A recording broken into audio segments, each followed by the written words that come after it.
You are muted right now. Take two. Hey y'all, what's up? Today, I can't wait to start Unit 4 and talk about some FRQ things. Since it seems like more people are here who request Unit 4 stuff, I'll start with that and then go to FRQ later in case anyone else shows up. So I'll get started in just a second. Feel free to ask any questions now if you have them or later.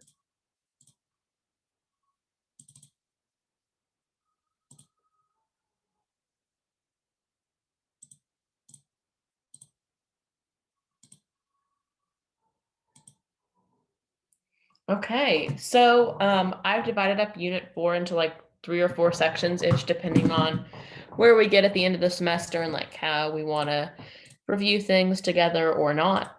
You know, all preference of our community right now. But basically, this week is very intellectually and enlighteningly titled Shapes and Lines. And there are titles like this for all of this unit just because I thought it was more fun. I don't know. That's just what I wanted to do, and I'm running the show. So that's why we get to talk about shapes and lines today. So first, let's talk about shapes. So one of the first things you learn in this unit about political geography is about the shapes of states. So basically, one of the shapes would be perforated. And most teachers will use Italy or South Africa as an example of a perforated state because it's basically just something that has a hole in the middle of it. And learning about the shapes of states might seem trivial, but after we go through all the different types and just define them, there are like advantages and disadvantages for each one and like why a country would want to make their land area this shape. So we have a perforated state here. South Africa is the example. And then we have the deep, dark black hole. Next up, we have a compact state. Compact states have a lot of requirements that can really go into the pros and cons. And basically, generally, they're smaller states. And this one, the example right here is Poland. Usually, they're smaller states, usually mostly circular. Their capital will be in the center, and it will be a very well-planned state. Next up, we have fragmented. And for fragmented, most teachers will use an example of like Indonesia or Malaysia or any Southeast Asian state that has like multiple islands and stuff. But I just like to use the US because I feel like it proves the point that like fragmented is like the most common state shape ever because it just means that like there's a piece of your country that's not with the rest of your country. Like Hawaii and Alaska are what fragments the US. And this state shape has some interesting challenges and stuff, but I don't know. I just like to see that like we live in a fragmented state. We don't live in a compact state. We don't live in a perforated state. Technically, I mean, if you really want to get into it, Alaska is separated from the rest of the US by Canada. But is that really perforating it? No, Alaska is just an exclave. It's fine. And then so with elongated states, we have our wonderful snake emoji because we all love snakes. And the most common examples of this would be like Chile, Thailand, any state that has like a long, thin land area. And then the last major state shape would be prorupted. And I don't know why, but I was really feeling like a T-bone steak when I picked these emojis, so that's what we got. So with prorupted, my example here was Myanmar, but also Thailand is prorupted too. And when we get into the pros and cons, this one is interesting for many reasons, but we can talk about Myanmar having this like big compact-ish type, shape. It's like small and circular, but it has like this one like little string leading down the end. So let's actually work our way backwards forwards and start with prorupted and talking about pros and cons. So with prorupted states, you usually want to form a state like this to prevent someone else from getting resources. So Myanmar-Burma might be formed like this to prevent Thailand from being in the Indian Ocean. They might want to prevent them from getting to those ports or those trade, or they might want to control them for themselves, even taking Thailand out of the equation. We just might want access to these things. Also, Namibia in Africa is a prorupted state. And what we see there is that they're trying to get control of some water in a river. So they have like this little piece going off just so they can control the river and their people can get the water to drink because it is Africa after all. And then elongated states. So you might choose to have an elongated state just because of usually it's because of the physical geography. So usually like mountain ranges are a big impacting factor here, but also some governments like elongated states because they are able to control a large like area of land in the same cross section. So basically, usually they like to put their capital in the middle because it like bridges the divide between north and south, and it's like halfway in the middle, like Santiago and Chile, which is why I like it as the best example of an elongated state. And there are a lot of cons of elongated states, though, since it's not all in the same, like we learned about latitude and longitude in Unit 1.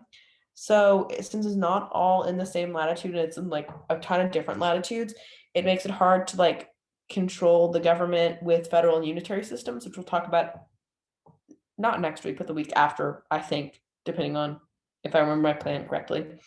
But it makes it hard to govern all of the land areas since there's going to have such different needs from the farthest north point to the farthest south point. Or sometimes they'll be flipped on the side. There are not many examples of this in the modern day, but there are like some elongated states that are the opposite of Chile, like flipping 90 degrees, and then they have the exact opposite issues.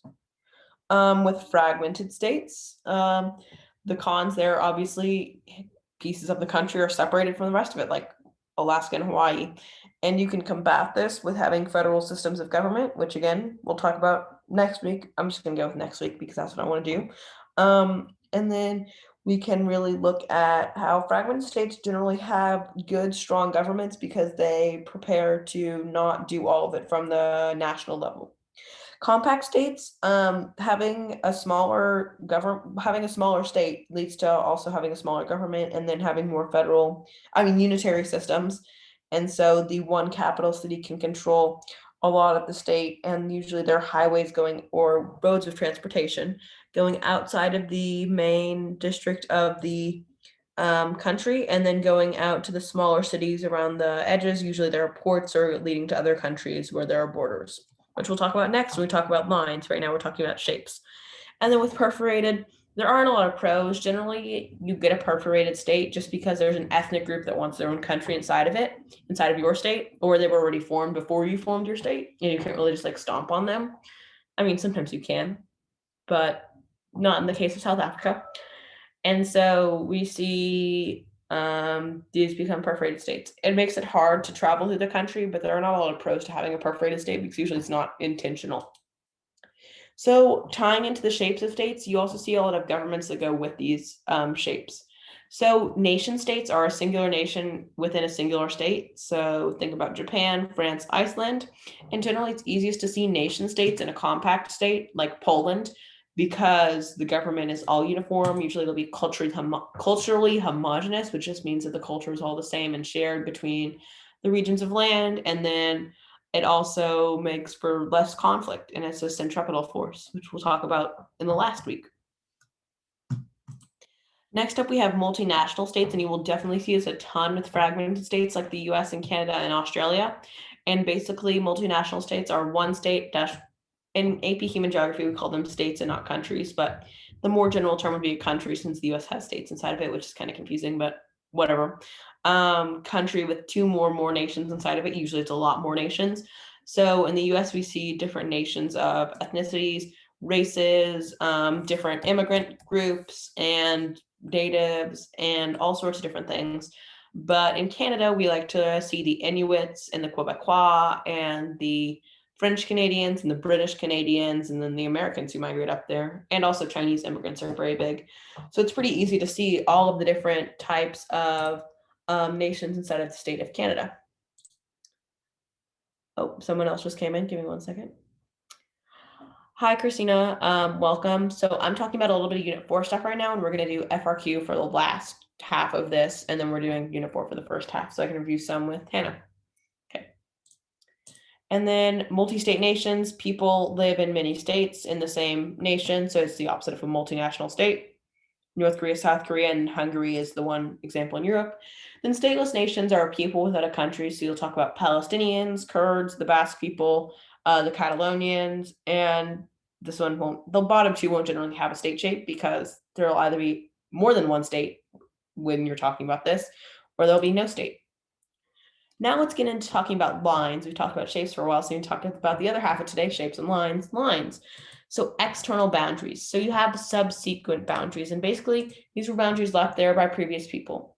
Going into the types of boundaries isn't really that important to me, honestly. It's not really important to the APHUG exam because you're not really just going to be asked to define a subsequent boundary, but it's important that you do know that like subsequent boundaries were developed with the evolution of the cultural landscape, and it adjusts when things change. And it's not based on the physical landscape, which we'll talk about. It's the fourth one on this slide.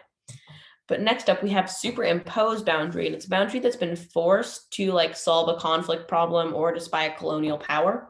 So we see superimposed boundaries in the Pacific Ocean a lot, in the New Papua New Guinea, Indonesia, Australia, New Zealand area, just because there are a lot of different ethnic groups that are similar but also very different.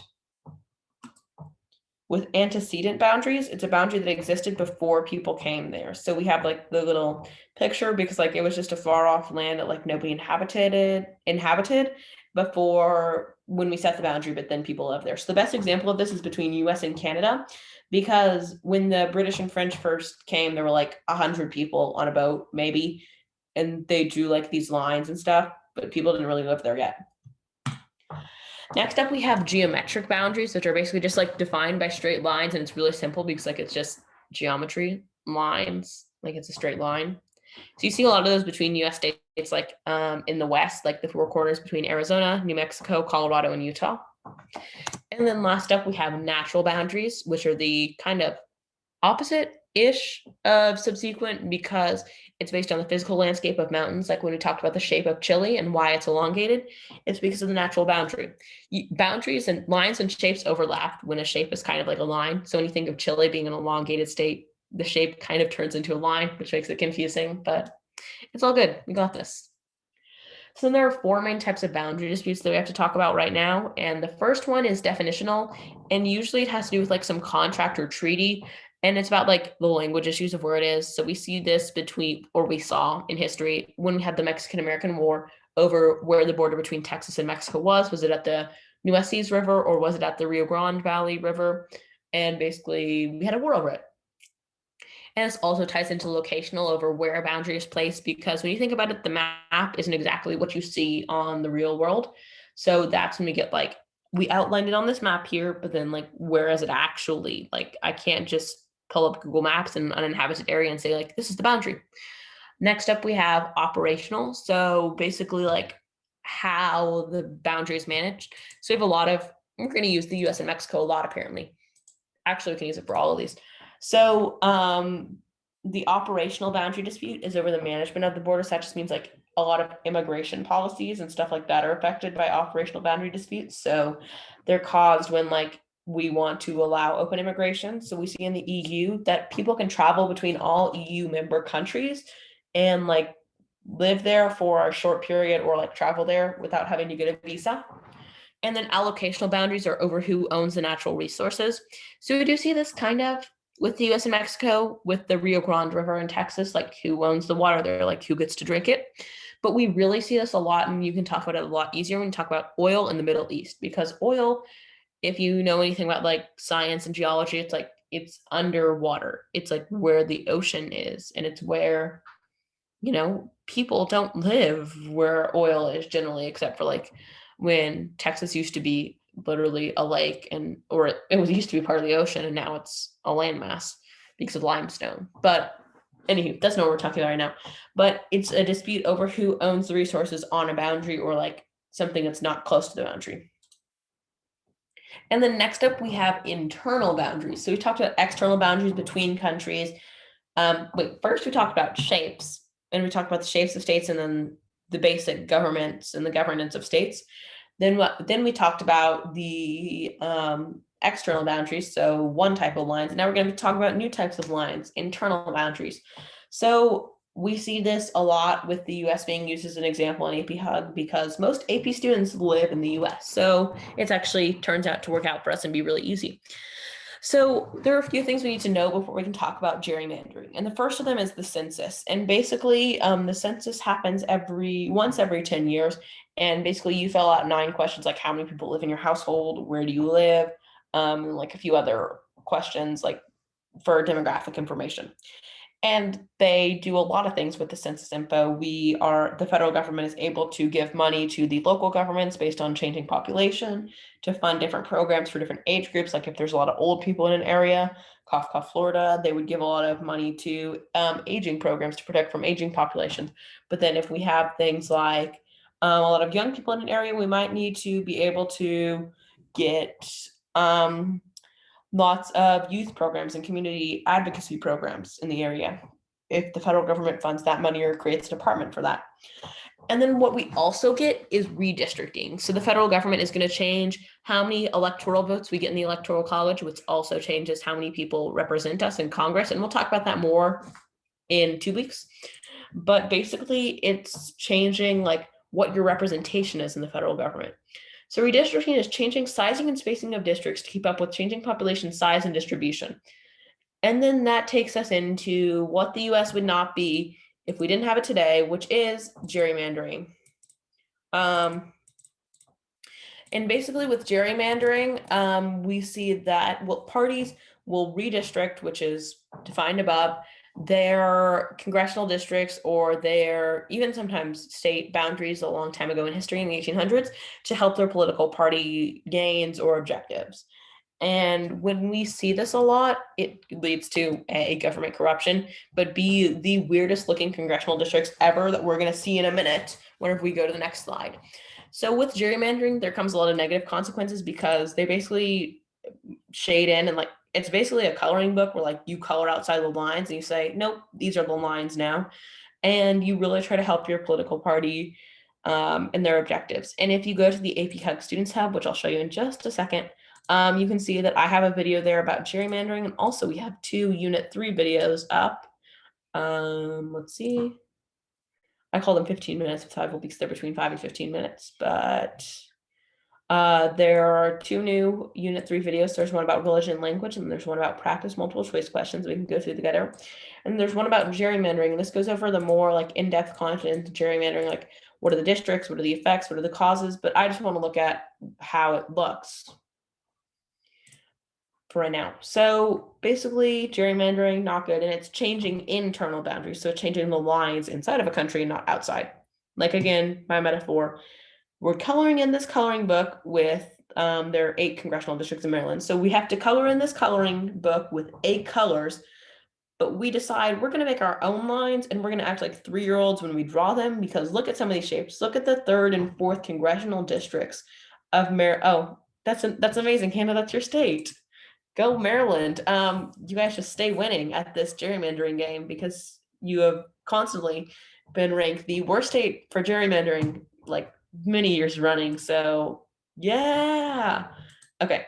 So when we look at Maryland, oh, so you're close to DC. That's cool. Basically the 3rd and 4th congressional district look interesting. Interesting is a fun word to describe things that are okay, so when congressional districts were first created, they were supposed to like be squares and like they're supposed to align with counties and stuff and include a certain amount of people. But basically that's kind of not not what they are right now because I don't think any of these are geometric shapes. Nope. The only one that kind of makes sense is like the 1st district and maybe the 6th district, but even over here, like you see gerrymandering when they go into these species in this state right here, where it's trying to engulf this city. So I can venture a guess based on my political knowledge that the 1st district is going to be the one that's represented by a Republican and everything else is represented by a Democrat. Because we can see in the 6th congressional district, this is just with my political science knowledge, but they're trying to include this city right here with this weird little Donald Duck shaped head thing right there to include the city, and the city will vote blue.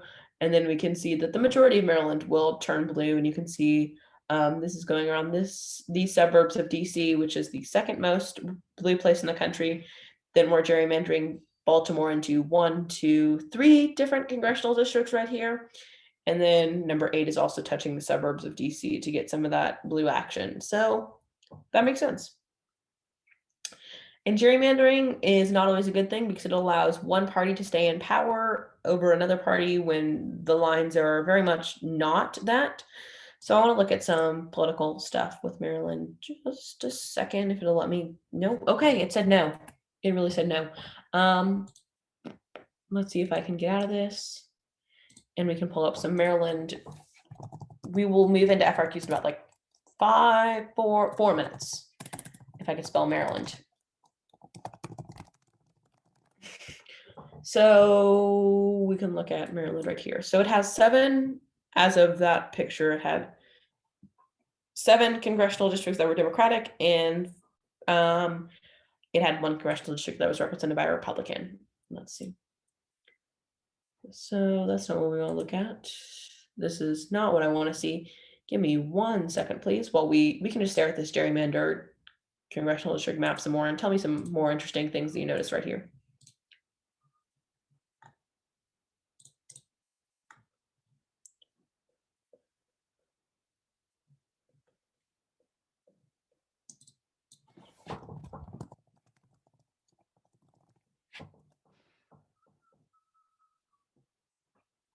Wait, can you repeat what we're doing?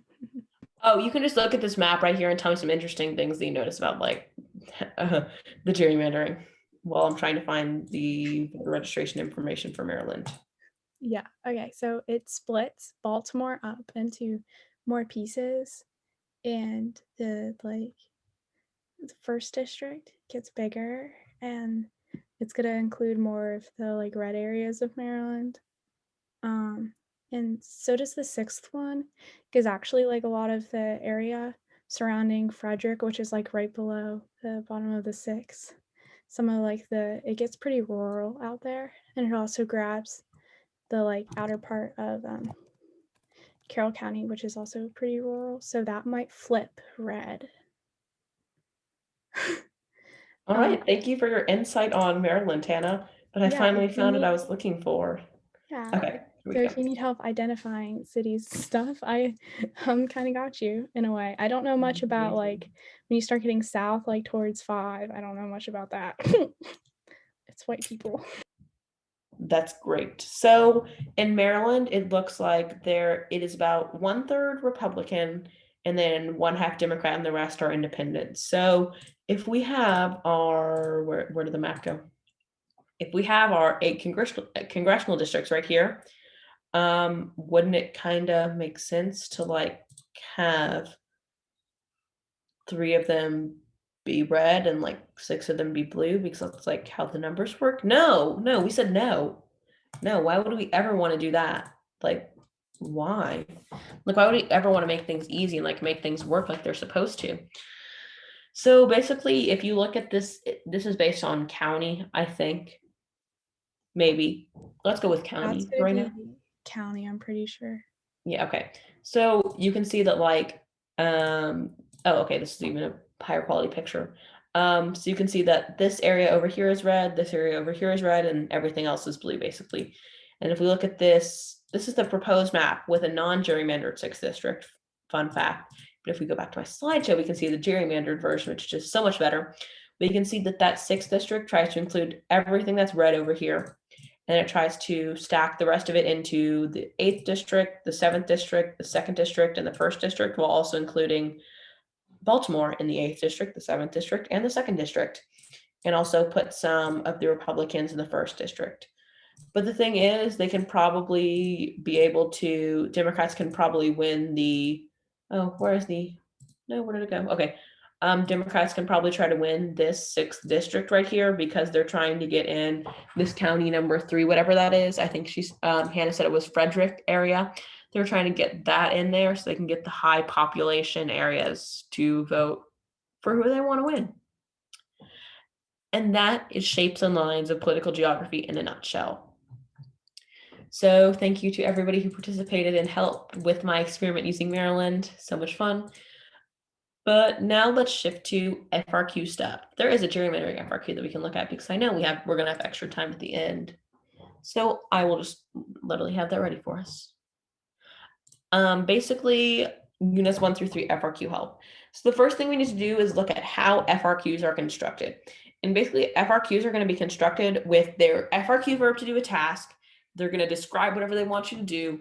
And then they're going to usually include some like power vocab or like at least a number to say like, I want you to give this many examples or do this much stuff. And then basically when we're looking at that, we see that there are these verbs they always use. So the first one is define, that just provides a specific meaning of a vocab words. You will see a lot in FRQs that part A will just be define this vocab word that's like the whole theme of the FRQ itself. Next up, we have identify, and this is also a common part A or B when you're asked to like just identify something. On your FRQs number 2 and 3 on the exam, those are going to include things called stimuluses, which are basically just like pictures or excerpts before them that like give you information about the question. And a lot of times they'll be like asked to identify things from that stimulus, which is in one of the FRQs, the one like FRQ example that we're going to deconstruct together, not answer, but just deconstruct to look at. We'll see that there. But then we'll also see a lot of things like when you're asked to identify an example of the vocab word. Describe means to provide relevant characteristics. And that's just the fancy way of saying like you're going to need to write like a few sentences, like definitely more than one, to like give a little more information to answer the question that they're asking. It's like when teachers put why on your test. With compare, this is the one that people always mess up on. So when they say compare, like you think compare and contrast, right? Contrast is differences, compare similarities. Well, kind of yes and no, but also mainly no. Because when they're asking you to compare on your APHUG exam, you're going to get a point for comparing. Well, you're going to get a point for similarities. You're going to get a point for differences. And then you're also going to get a point for being able to connect them. Generally, usually you'll get the similar and difference points, though. Sometimes it'll be the connection. It really just depends. But when we're looking at that, we're also going to need to notice that there is one more task verb that you see like literally on every FRQ. Sometimes you'll see describe more than once, but usually you'll be able to see this one, which is explain, because they always want you to explain things, because that just basically means describe, but fancier and with an example included. When they ask you to explain, they're going to usually want you to use a real life example, which is why I use a ton of examples and stuff whenever we're talking about the when we're talking about like FRQ practice or we're talking about concepts. I always like to give like real life examples or like examples from history, because those are like really important for your exam, because on FRQs you're going to have to be asked to explain this thing, and that's very, very important to being able to get the points and being able to get a good score.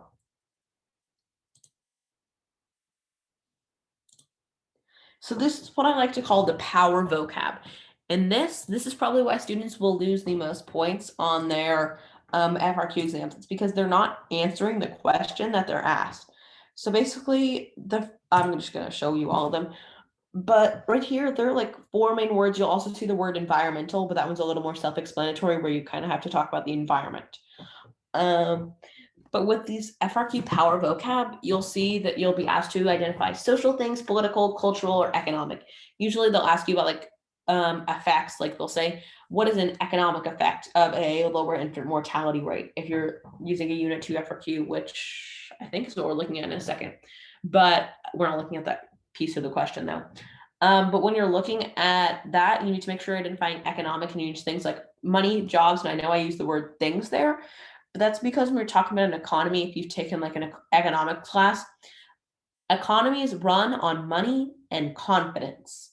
And basically when you're looking at money and confidence, that's basically like the stock market, a lot of things related to the stock market, and then like how business is done in a country, and a lot of other things you'll examine in Unit 7 or Unit 6, depending on the order that your teacher teaches this course.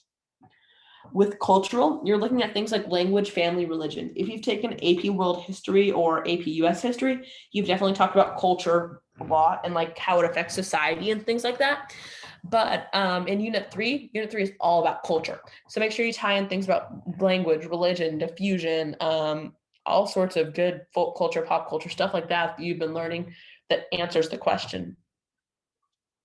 With political, that's all about Unit 4, like we just touched on today for a little bit for the first half, and it's about government and laws. And basically, you could talk about a lot of governmental effects. Usually, you won't be asked to identify political effects, but like what are political causes of doing this? And also, the AP exam loves to get FRQs from Units 4, 6, and 7. Usually they'll pick 2 from those units, and then they'll throw in like a Unit 5 or a Unit 2 FRQ just for like some spiciness. But they will almost always throw in like Units 4, 6, and 7. A lot of the stuff in the later course, like when people start to check out.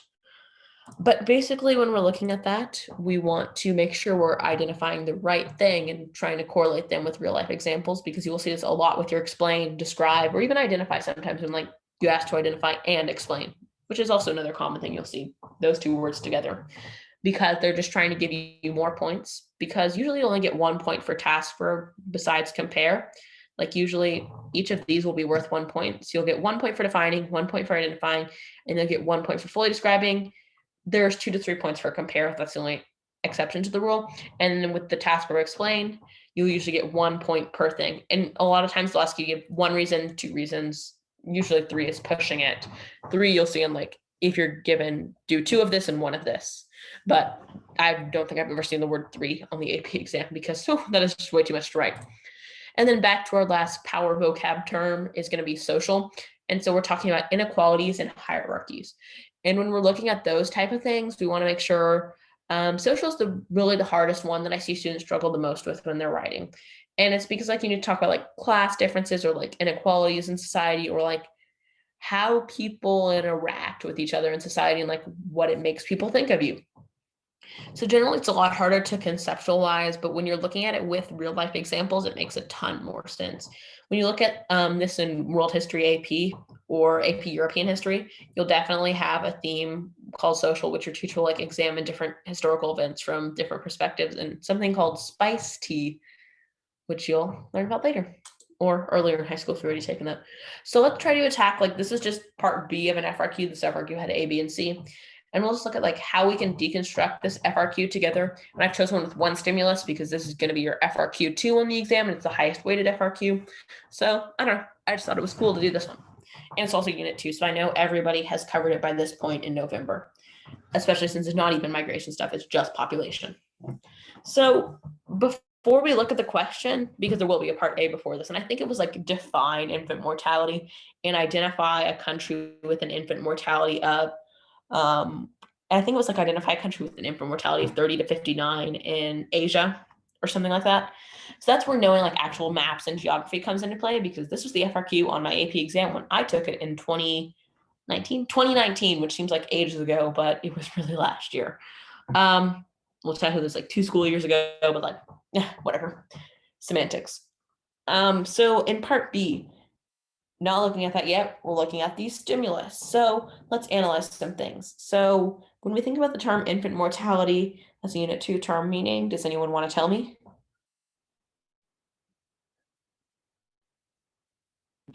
It's like how many infants die per 1,000 or 100. Yeah, that was kind of tricky. It's like how many infants die, you're right there, but it's per like, I think it's per births or like per birth that woman gave. It's something weird like that, to where you're looking at like it per motherhood, a lot like total fertility rate. But yes, you are right. It's like the number of babies, which are kids under 1 that die in a year.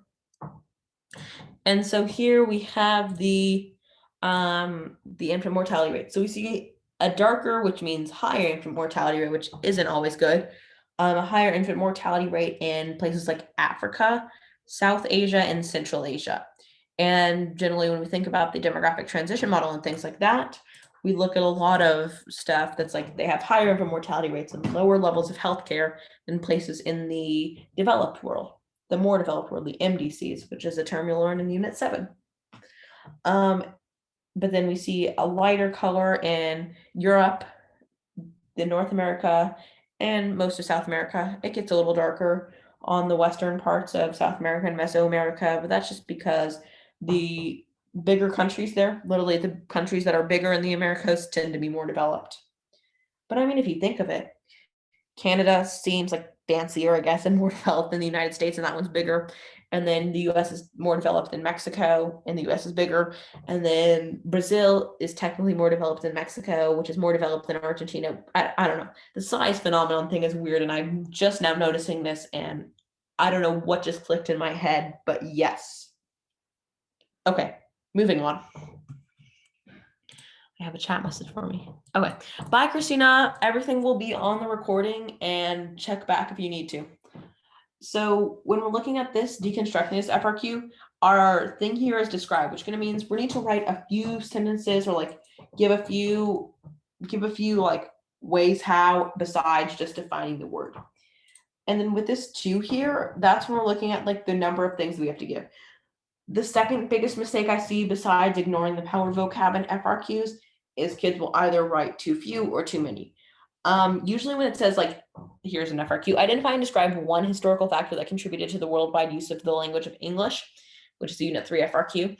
But like whenever students see 1, they freak out because they're put inside this box.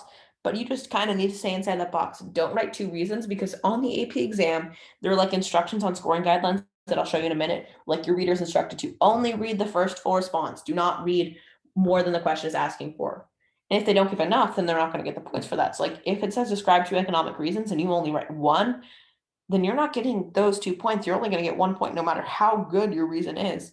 So generally, I tell people that you need to pick your best golden reasons with whatever the question asks for. If it asks for 1, give 1. If it asks for 2, give 2. Don't try to be an overachiever with the number of things you're writing, because you might have time, but I promise you, you're not going to have that much time. And then that's my rant about numbers. Now we're looking at the power vocab, which is economic. And remember, that's like money, jobs, economies, stock market, and things, because things is a very descriptive word, like goods and services. For the level of infant mortality rates, that's a pretty big vocab word, and that's what the stimulus is about. So I just wanted to highlight out that. And then in Western Europe, I have seen people in my class who took this AP exam with me, and like our school buys back our answer pack, like we can review them ourselves, but like, yes. So I saw so many people who would write about like in South America or in the United States. Like, no, that could lose you your points. You're not answering the question. You're writing what you want to write because you think it's easier, but you need to answer what the question's asking. Don't write about a political reason, or don't write about a don't write about a social or cultural reason. Write about what they're asking you about, because that's one of the most important things that'll just save you points, as long as you don't try to be fancy and try to like add in complexity or sophistication to your responses. Like, no, just answer their questions. Like, please. And because you're on Unit 4, and we talked a little bit about gerrymandering today, I don't really feel like answering this FRQ because it has been tried and true and I've looked at it so many times. So let me know right now if you have any FRQ questions while I pull up some example things here.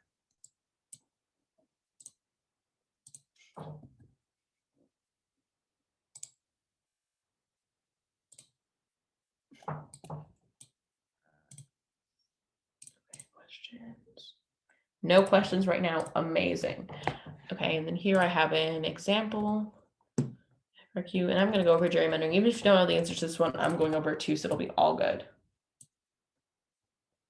So this FRQ is from 2015, yes, and it was the FRQ1, which today would be the FRQ2, but like they've redesigned the exam and stuff like that. Perfect. So this one says to identify the political phenomena represented in the map. And actually what I'm going to do real quick is zoom out. And we're going to put this to where we can write on a doc together. So let's open this up. We're actually going to pause this right here because I can't share this. And I will put this on the Students Hub later. And like I said, there are more videos there too. So I definitely recommend checking those out if that's where you are in your class. And there's also a gerrymandering one if you want more information on that too, after we talk about this today and you just find it so interesting. I don't know. Stream resources, page.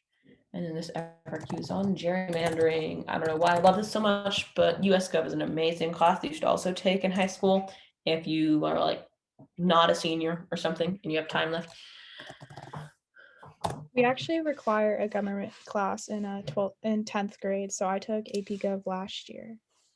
Ah, cool. So maybe you already know about this, but here we go. Here is gerrymandering. I actually have to close that and close that and close that. Boom. Okay. Let's just do that too. Perfect. Now everything's gone. So not what I meant to do. So when we're looking at this FRQ, I will also put it right here.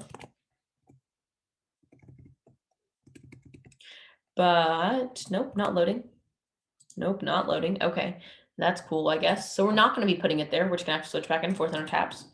So the first question here, if you can read it, I hope you can read it. Sorry if you can't. So identify the political phenomena represented in the map. And I accidentally gave that away, but does anyone want to tell me what that is?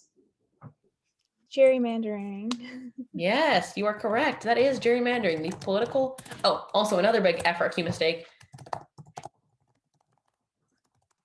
Is that okay? Yes or no? Don't know actually. That's how I always format them, but I don't know if that's right.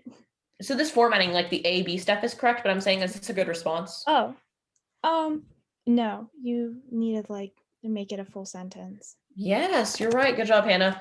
So you would have to say, and also it just shows a better understanding of the content too if you write it in a full sentence, just because that's how I guess people think. The political, if you restate the question, that's how you'll turn this into a complete sentence. The political phenomena, if I can spell. Nope, can't spell. We've said that it's gerrymandering. Go the United States. Victory is ours. We just stay winning with our political tensions. So the political phenomena is gerrymandering, and the AP exam says they would also accept the forms of gerrymandering, which I do cover in that video, that are called packing, cracking, wasted vote, excess vote, and stacked vote. And apparently a lot of students tried to go way too in depth on this question, but remember what the task verb is, it is identify. So try to do too much. Let's see if I can get this to go on the page with our FRQ responses, just so we can reference things. I think I can. Let's see if this one will work. Will technology like me? I sound like a teacher. This is not good. Oh, it works. Wow. We're succeeding at life today. Okay. So we got it right. We got it right. It's gerrymandering. Okay. So explain the relationship between redistricting and the US Census. I'll give you a minute to think before I write out this response.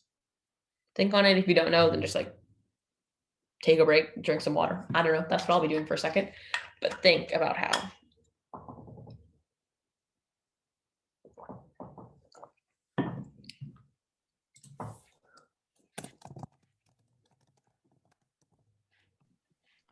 Okay, so the US Census tells you where the people are.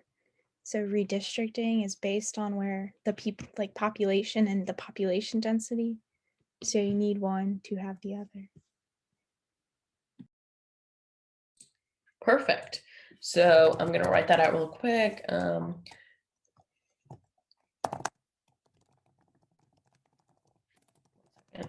know I paused my screen share.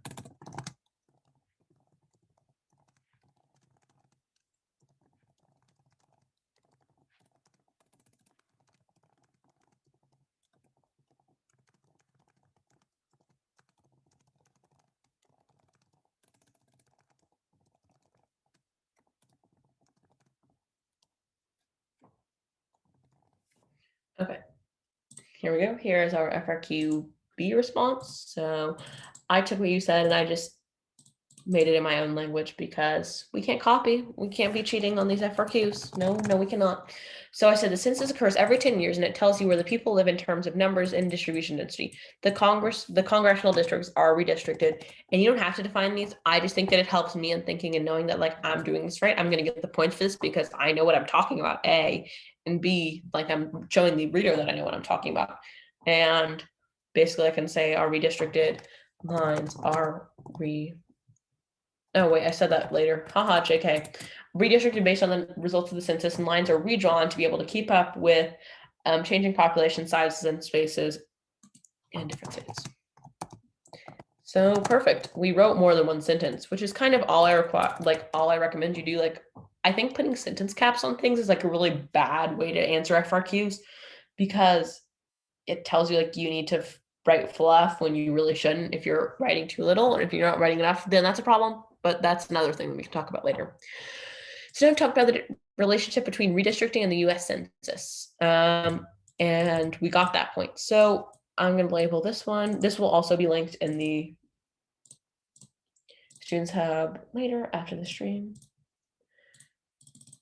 So FRQA right here earned us a whole 1 out of 1 point because we got it right. Woohoo, go us. And then part B was also worth 1 point because the task verb was explain, and we explained. So, oh wait, actually, it was 2 points because it said explain and not describe, even though I wrote it as describe. The thing is, with an explain, I only got 1 out of 2 points here with my response because I was not looking at my task verb. With the explain, this is actually really uncommon. Usually this would earn a 0 out of 1 point usually, but on this FRQ it was 1 out of 2 points. This FRQ says you get 1 point for a basic or partial explanation and 2 points for a full explanation with example. So I can look at the map, which is the stimulus that they give me, and I can say Maryland's 3rd congressional district was redistricted based on the results of this exam was given in 2015. So the last census would have been 2010 census.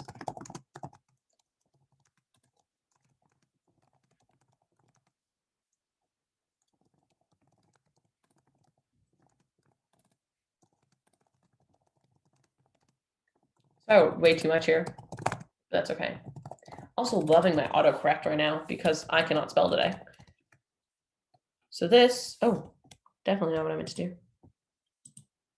So this right here would get me the 2 out of 2 points because the question didn't tell you to reference the stimulus or whatever, but it said explain. So I wanted to give a full, thorough response. Also, Grammarly coming in clutch telling me I needed an article to talk about the census. So the next part is identify and discuss, which they stopped using the word discuss in like whenever I took the exam 2019, and you'll be taking the exam in 2021, by the way. But identify and discuss 2 political consequences that could result from redistricting. That's would be identify and describe. But they use the word discuss. Don't ask me why, but they did. So this one part of the FRQ, so part A was worth 1 point, part B is worth 2 points. Now part C is worth 4 whole points because we have to identify, which is a point, and discuss, which is 2 points, and we have to do it twice, which is 4 points. So this FRQ is like growing exponentially in point level, like whoo, whoo, whoo.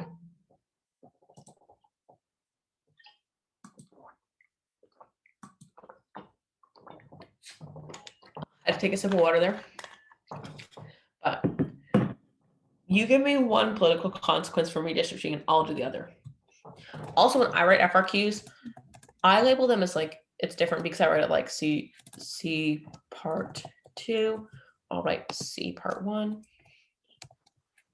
Just because I like to label them so my reader can see them clearly.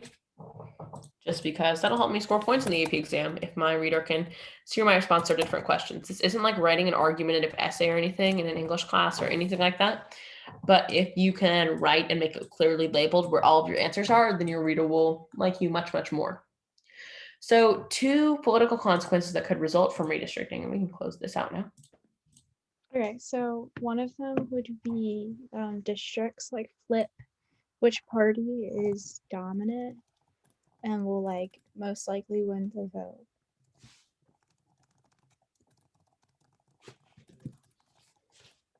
Added on control the politics of an area because you said something, but then I couldn't hear you. So I'm just going to assume you said exactly what I was looking for, which is correct.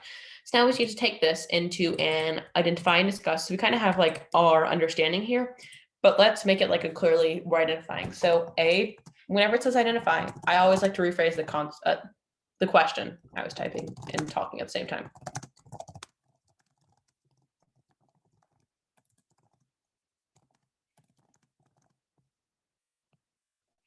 So there we go. We've gotten 1 point so far on this FRQ 4, which is not bad. On an FRQ, you don't need to aim for all the points. If you want to get a 5, you only need to aim for like 75% of these points right here. Like if I just got A and B correct and I just identified twice because I was running out of time and I just pretend that these are different answers here, this would get me like a 5 on the exam. Just keep that in mind. You don't need to be getting all the points. Also, let's change that to have good grammar. But so political power. So then let's discuss it a little bit or describe it a little bit. So this could create districts that don't have opposition from the opposite party, which might lead to lower voter turnout. Let's go with that. Which is just bad for democracy. In AP US Gov, I know you talk about in Unit 5 political participation. Don't know if you took AP Gov in the 2020 exam where you didn't get to learn that unit, or We If you, actually went over like almost everything. that's cool. So, because we didn't do it like in the unit order. I know a lot of teachers who don't do it in the unit order. Fun fact in that class. Yeah, we had my teacher, it was his first year teaching it. We had another teacher who's been teaching it for like years and years and years. So they pretty much did like the same thing, like they planned together. So, Ah, yeah. cool. So when the district becomes party, say the election gets deadlocked and people from the opposition party don't get well represented. So I went really in depth there, and that could be enough for an identify like and explain if I just like threw in the words Maryland's third congressional district there instead of when Maryland's third congressional districts, that could give me the points for identify and explain. Like I went pretty in depth there. You don't need to do that, but I did. So because I wanted to be sure I was getting all the points, and I had enough time on the exam to where I didn't have to worry about that. So right there, I got 2 additional points. And then the second part C, I said I would do this one for you since you gave me the other one. Actually, I kind of want to talk about lower voter turnout there.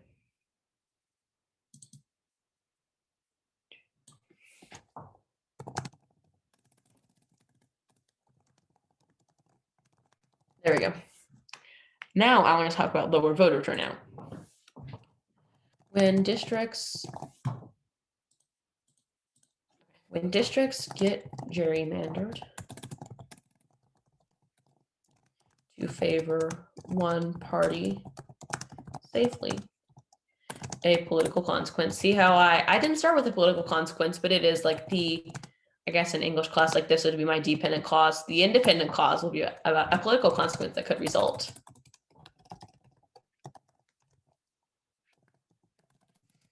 Typing.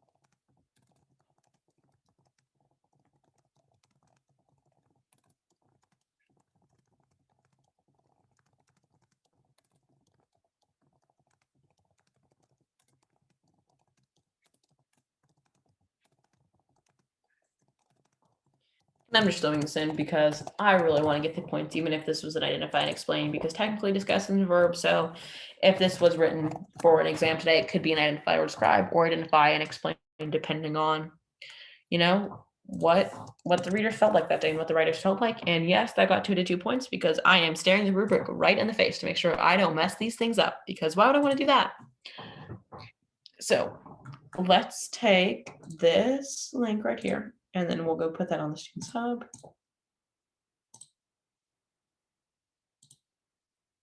This is all of the fiveable stuff, so yes.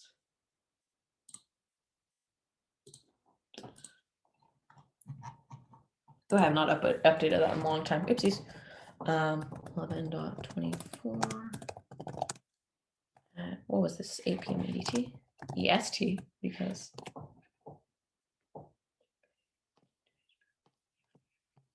and then let's also get the information later. We can do that later. You want to do that now?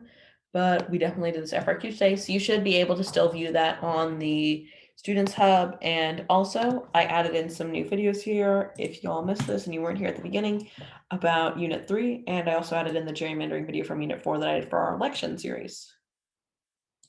So now, as our office hours come to a close, does anyone have any questions or about Unit 4 stuff, or about FRQ stuff, or multiple choice, or Unit 3, literally anything? No, you kind of went over everything I was confused about. Thank you. Amazing. So have a great night, and bye, Hannah. Bye.